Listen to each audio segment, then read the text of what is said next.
Ye dhugaanni addoofti haadha uyyuuti ejjennoo anii fi murtiin qabnu wal fakkaataadha.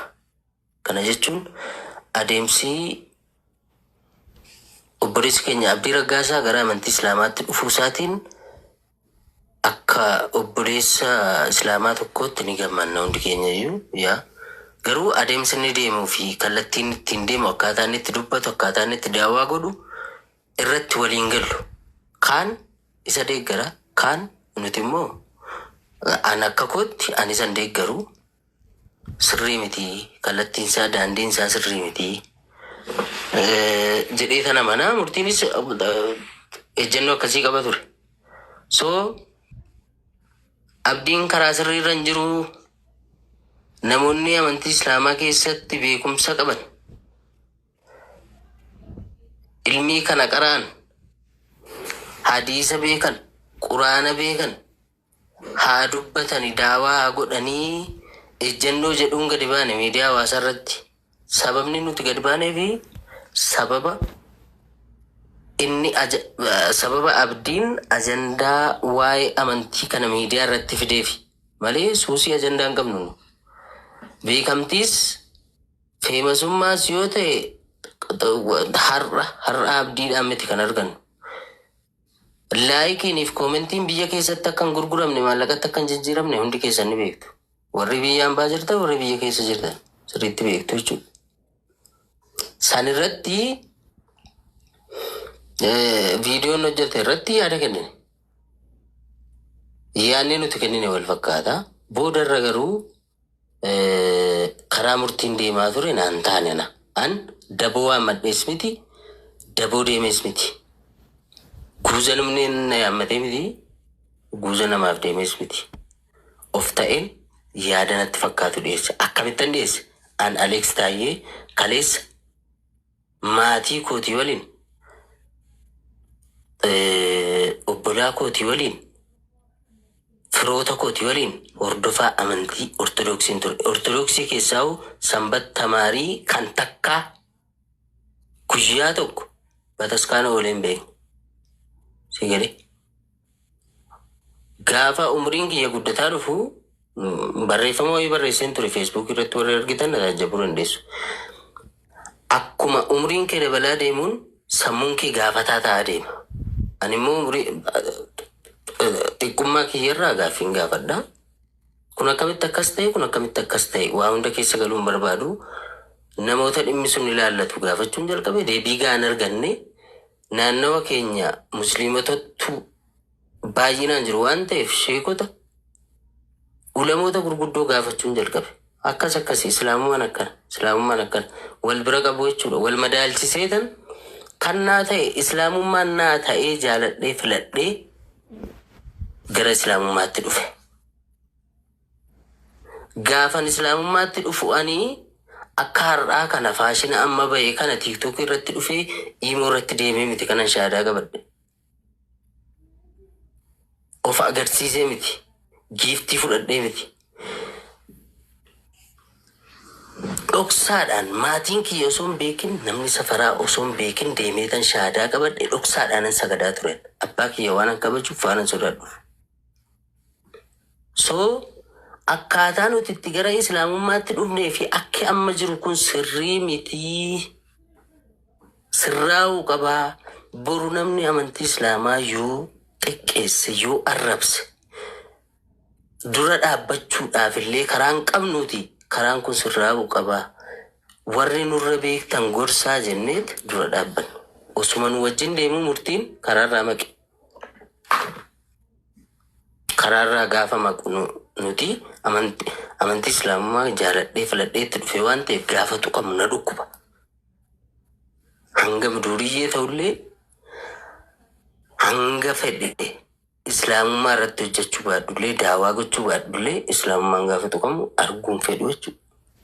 Kanaafi biraan deebi'an jalqabni dubbii bakka kana. Waa'ee murtiittan deebi'a. Murtiidha wajjin waliin nyaannee dhugneerra. Wanta baay'ee wajjin dabarsineerra. Hiriyummaa ajaa'ibaa wajjin qabna. Yeroo baay'ee wal lolleerra walitti buuneerra yaada isaa ilaalcha isaa keessaa waan hin deeggarreen qaba. Waan natti hin tolle ni jira. Garuu waan waliif nun galchine dhiiseetan namummaa isaa wajjin jiraadha. Murtiin nama garraamiidha. Nama namaaf yaadudha. Nama waan qabu nama wajjin qooddatee nyaatudha. Bakka rakkootti nama sirraa namni nama si birmatudha. Ni jarjara. Amala isaa keessaa dadhabinni isaa inni guddaan ni jarjara. Miira keessa galeet miiraan deema. Bakka akkanaatti irraa nafaan. Bakka wajjin jiraachuu qabutti wajjin jiraadheen bakka akkanaatti irraa hafa. Waan amma dubbachaa ture guutuun isaa sirriidha. An yeroo tokkoo fi lamaa ol walitti buuneerra isiniin jedheera. Sababa walitti buuneef garuu dhugaa isaan dhoksu. Ammas taanaan yaadanni amma deemsisaa jiru kana itti waliin galu. Garuu dhugaa isaan dhoksu. Akkamittan hin dhoksu? Akkamitti immoo irratti waliif hin galu isiniifan ibsu. Tokko ani gaafan amantii islaamaatti dhufu haadha kiyya, abbaa kiyya, obbolaa kiyya, firoota kiyya warra gaafan dhukkubsatu mana yaalaa na geessan gaafan beela'u na nyaachisan jara dhiiseetan rabbitti of kennee dhufe gara islaamummaatti. Rabbitti amaneetan dhufe. Jarri waan fedhe yoo na miidhanillee rabbii nan qabaa jedhee rabbii na abdadhee dhufe. Abbaan kiyya gaafan salaatu gaafan quraana masjiida deemu ulee qabatee karaa irratti na eega ture. Nagara fuudhaaf. Rabbitti of kenneetan deemee kana deemeen sagada takkaa na tuqee hin beeku. Abbaan koo guyyaa ximqataa bakka ximqataan xammaqamtanii na geesseera. Bakka ximqataattan deemee dirree ximqataa irratti sagadeen. Wallahi takkaa miidhamee hin beeku. Maaliif rabbiin itti amanin qaba waan ta'eef. Har'a murtiin islaama keessaa namni tokko itti balleessuu danda'a. Namni lama isatti dabuu danda'a, isa arrabsuu danda'a. Namoota isatti dabaniif jecha taane jedhaniif yookaan karaarraa waan islaamarraa hin eegamne dubbataniif jecha rabbiin ganuun sirrii miti. Jalqabuma islaama ilaalee otoo hin taane islaamummaa ilaalee rabbitti amanuu danda'uu qaba. Waan islaamummaa keessatti caqasama. Islaamummaan kan inni ibsamu islaama amanee ka'ee daandiin taane irra deemu osoo hin taane akka hin beekutti an beekumsa hin qabu. Nama amantii kana keessatti dhalatee guddate illee miti. Islaamummaan quraanaa fi hadiisaan jecha rabbi nutti himee malee Hamzaa Jaabiriin yookaan Dooktar Nuuraddiin miti kan inni ibsamu. Islaamummaan kan nuti itti sabaruu qabnu kan nuti of kennuu qabnu rabbii isa quraana buuse isa islaamummaa nuuf kenne sana malee waan Hamzaan hojjetuuf waan Dooktar Nuuraddiin hojjetutti miti. Murti guutuun yaa ayinuu tabadduudhaan miidhameera. Eenyuun miidhame? Tokko nama maqaa islaamaa himatu. Nama miseensa islaamummaa ta'een jechi hin taane jedhameeraan sirriittan beeka. Gaafa konkolaataadhaan osoo deemu konkolaataan isaa kan taane ta'ee inni mana hakimaa deemee konkolaataan isaa gaaraajii galtee konkolaataa biraa fudhatu annan beeka sirriitti. Ajandaa sana farsuun barbaanne. Namni biraa konkolaataa mitiiti. Burcuqoon bunaa gaafa jalaa cabdu gadi ba'ee dubbateeti kottaana garagaraadhaan mana bunaa banatee kottaana eebbisaadhaan murtii guutuun hin jenne akka jarjara isaatiif akka miidiyaa irratti jarjaruuf silaa isarraan eegan ture hin jenne inni obsii jenneen ni dhiise. Waggaa kana keessa fatanaan isarra ga'e annan beeka qaamaan hiriyaasa waan hin ta'eef. Hiriyummaan keenya garuu daangaa qaba. Bakka inni dogoggoretti jalan deemu. Sana booda duulli irratti banameet hojiin biyya alaatti deemee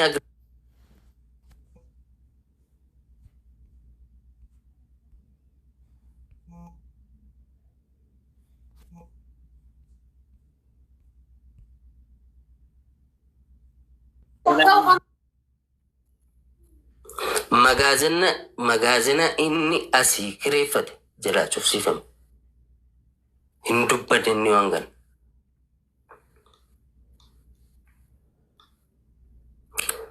Qarshiin laayisansii sana baafachuudhaaf Dubaay diresii deeme hundi keessanii beektu jechuudha. Hanga Dubaay deemee laayisansii sana baafatee biyya keessatti gibiraaf qaraxa barbaachisu kaffalee baafate sun magaazina kireeffatee meeshaa galchuu gaafa jiru jalaa cufsiyo. Balaan konkolaataa sun irra ga'e hin dubbanne.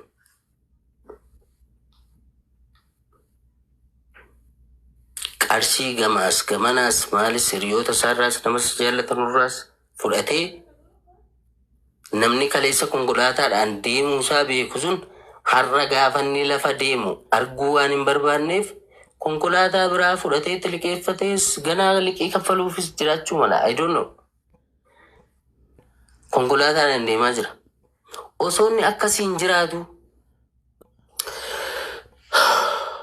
hattuudha maalidha jedhamee sirrii irratti hojjetamee sanuu nama maqaa sheeka biyya abalu jedhamee moggaafateen poolisaan qabamee deeme Baalee. Gaafa inni qabamu sana itti bilbileetiin maalidha wanti ta'e namni wayinatti himnaan maalidha wanti ta'e jennaani waan akkasiitii bakka kanaan jira jedhe. Tole waan irra geesse na beeksisii hin jedheen. Hin deeme Baalee gaafa deemu gaafachuudhaaf deemuudhaaf jenneetu Baalee deemuudhaaf tikeeta murachuu fedheen gaafadhe. Urtigoota gaafachuudhaaf dhufaa jirra hiriyaa koo kan biraa jira. Gaafachuudhaaf dhufaa jirra haa akkamii utuu an achin deemin Aleeksi Taayyees murtii guutuudhaa wajjin waan hatan wajjin nyaataa ture waan ta'aniif inni kunis seeratti dhiyaachuu qabaa jedhee miidiyaadhaan labsame. Sana waan an argeefan bilbilee gaafadhe. Murtii guutuu gaafachuudhaaf roobee dhufaa jirra akkamii jennaan hin dhufinatis qoratamaa hartaanaan jedhan akkasii oke hiriyaa kootiin deemiiti waan jiru adda baasinaa bilbilii. Yoo hidhamuus ta'e hidhaan nuuf haaraa mitii jedheetan erge gaafan deemu. Gurbaa hiriyaa koo achi deeme sana maal jedhan Aleeksi Taayyee jechuun si'i jedhanii gaafatan waajjira poolisiitti.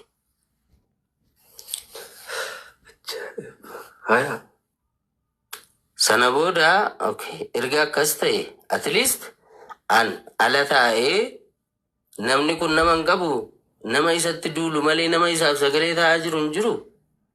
At least ala taa'ee dhugaasaa dubbachuun qabaa jedheetan isa bira dhaquu dhiise.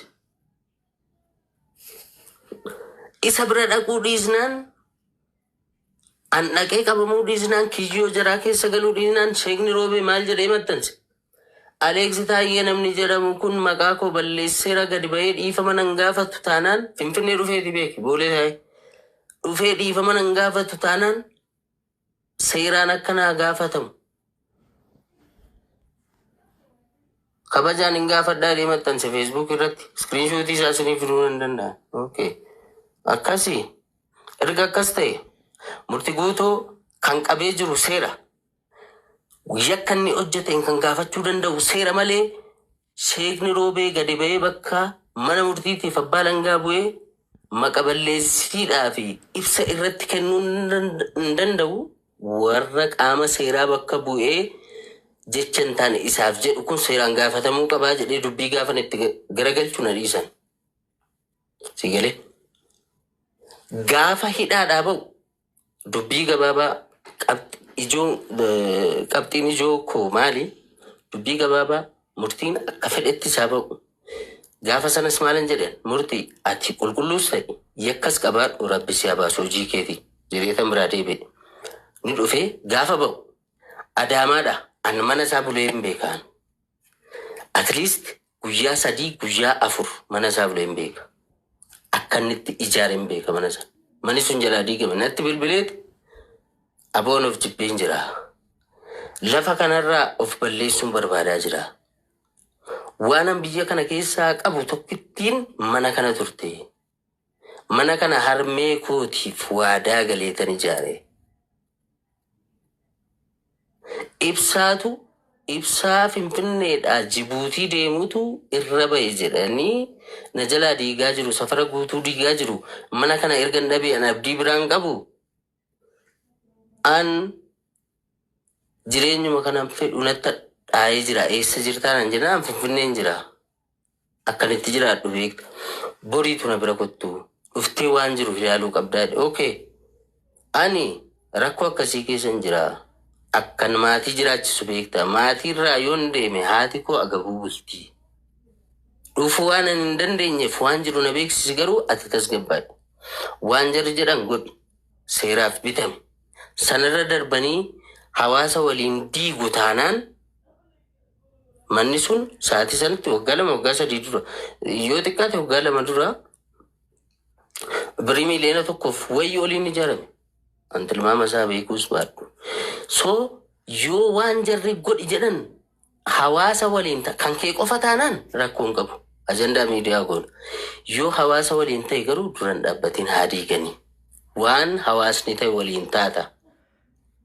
Seera sitti murame guuttee kaateetu mirga kee gaafattaan jedhee dhaquu hin dandeenye.